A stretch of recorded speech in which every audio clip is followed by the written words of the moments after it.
Buluglar diyen atların niyetlerinden Türkmenistan İçeri İşler Ministerliğine değişti. Onun teyidi de çaktuari, usta çaklar, Murat Yalkabı.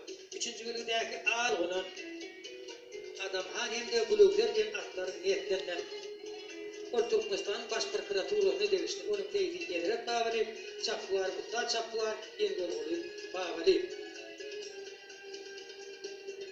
Dördüncü bölümdeki Karador, Yalkabı Mayullen atların niyetlerinden Türkmenistan'ın yukarı kadiyetine değişti. Onun teyfi Türkmenistan halk asınadı bayramlarına kadar çapıları 3. dereceli çapılar verdi Muhammed. 5. yerindeki kardeşim Malafar hem de ailelerden atların niyetlerinden Türkmenistan Adalet Ministerliğine değişti. Onun teyfi Türkmenistan halkının asınadı yerden olan çapıları bayram vermeli. 6. yerindeki yarışa koşulayan Doğru defen, Karadağ hem de Arduğun diyen atların niyetlerinden Türkmenistan'ın devlet yerine kulluğuna değişti. Onun teyitli Emrah Kayıtnadar çapıları attan kuluyup. 7. bölümdeki Alğuş. Bu teniyetler hem de karartırlayan atların niyetlerinden Alğuş Türkmenistan'ın devlet kulluğuna değişti. Onun teyitli Oradır'da Anmuradır, çapıları Arad Muradır. 8. bölümdeki Baharlı. Kora hem de Kıdılgül'den atların niyetlerinden Aşvaşehir hakimliğine değişti. Onun teyiti Durluyev çapıları 2. dereceli çapılar Allah'tan Tapar. 9. bölümdeki Doğru defen teniyetler hem de Gulgada diyen atların niyetli. Türkmenistan'ın Tevda ve Daşarı İktisadi Aravatlaşıklar Ministerliğinin Tokoy Hocalık Kayarhanetine değişti. Onun teyidi Usta Teyit Atacan Aman Efe'dir, çapıları Didar Yelliyev.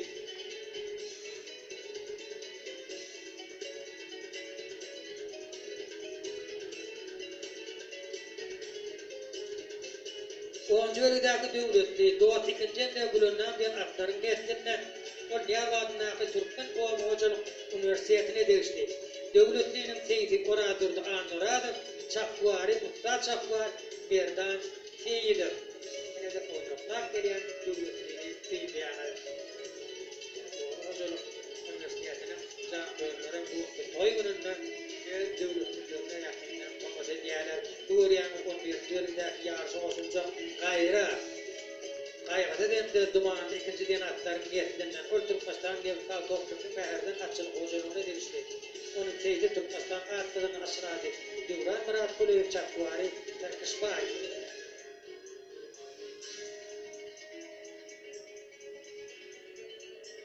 Şimdi bu yaşar atların bağını oynadır, tiyatırlar, ekranda, filmiyatı bu atlar Diğer kulaklar yine konuşuruz. İki gedek ayrı uğurdu. Geçip giderler. Olur Türkmenistan'ın Boğazılık toplumunun bayrağı arka uğurdu. Değerli yaşarlar.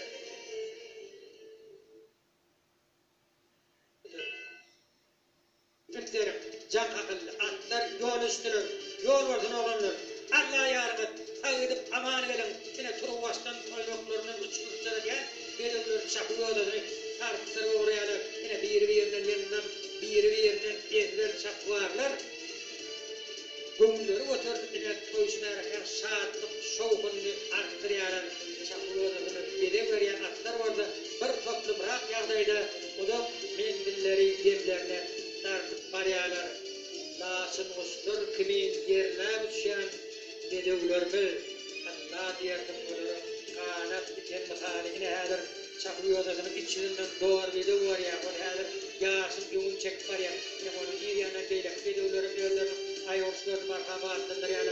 Elbette yerde kaçara kovara bay var.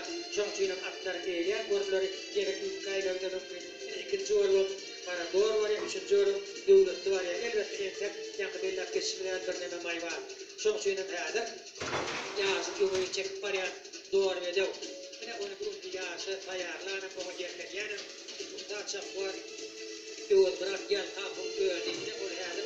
Öğrendiğinden yaşı tayarlarına doğru bedevle yerken yaşın yoğunu çek var ya. Yine hadir ikinci orum gayrı var ya.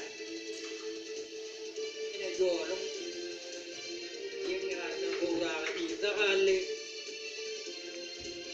Yoktu da yine şu çorak yol elbette enter bayağı var. Son için atların eğleyen orunlar yine de üstü oldu. Yani ikinci sırdaşım geçiyor. İkinci oruna sırdaşım geçiyor. Yani sırdaşımın bir ödünün ay oluşunu bağıttındırıp doğru ödüm dengine yetmeye çalışıyor. Yine bu doğru ödüm dengine yetkiyarı. Eğer denge çırrak dengeli yöne onu da eğer doğru ödüm yüngdölüm gözümde saklıyor. Yine suru baştan yani yüngdölüm gözümde saklap kalyan doğru ödüm eğer yine yüngdölümü elden bir ayağına yapıyor. Yine onun dengine yeten sırdaşıma bir ödüm ay oluşunu bağıttındır. Yani doğru ölçün attır eğer. Yine de soňky 4 metrlik mendil ine yinnamdan taýrajak bu mendille çapy ödünü berip berýän atlaryň aýtyny geniş ýaran bolurka. Dinlaryň sırdaşym me dor bedew.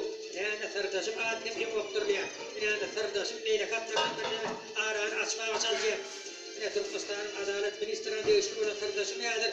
Ödün aýoşun bagynda ardyny kendahanada birinji bolup geçmekde başarýar. Ine kendahana ikinji bolup yol avramlı dartlı fırsatlar tavuk